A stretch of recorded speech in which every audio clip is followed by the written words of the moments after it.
ঘুরতে ঘুরতে ছেলেদের ইমোশনে চলে আসছি। লোক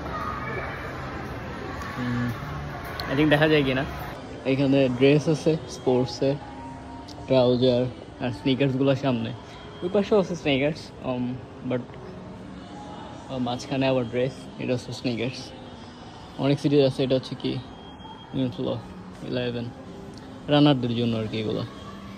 আর ওই পাশে এয়ার না মেবি এয়ারফোর্স ওয়ান আর কি, ওই যেটা এই নাইকি এয়ারফোর্স ওয়ান। প্রাইস কত এক একটার? এটা হচ্ছে 538, বলতে গেলে প্রায় 10,000 টাকা এই স্নিকার্সের, এটার দাম 10,000। এটা 418, ওই বলতে গেলে 7-8 হাজার টাকা করে। তবে এইখানে 7-8 হাজার টাকা হলো, বাংলাদেশে এগুলো এক একটার দাম 20,000 টাকা করে পড়ে যায়। আর এটা এয়ারফোর্স ওয়ান এখানে আসছে, তবে এটা এয়ারফোর্স ওয়ান না, এই সাইডেরটা আবার এটা হচ্ছে লাইক ডাঙ্ক আর কি, ডাঙ্কের সিরিজ, বাট এখানে রেখে দিছে, এটা আবার এয়ার জর্ডান নিচ্ছে।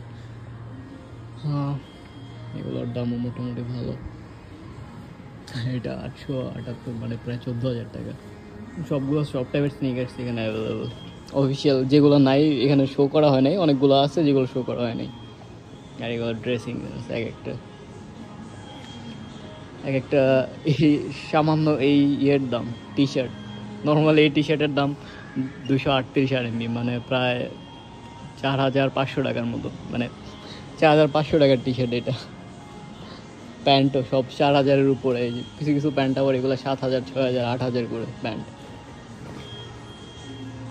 এইখানে মিনিমাম বলতে গেলে সব থেকে কম দামে যে জিনিস সেটা হচ্ছে শক্স, এবং যেটা 1500 টাকা পার পিস। তবে তিনটা একসাথে বিক্রি করে, single just one pair sell হয় না। 3 পেয়ার্স একসাথে নিলে তখন ওটাকে ওই 4,000 কত আসে, 500 আর 300 এরকম, 400-500 এরকম, 4,000, তো হিউজ অ্যামাউন্ট।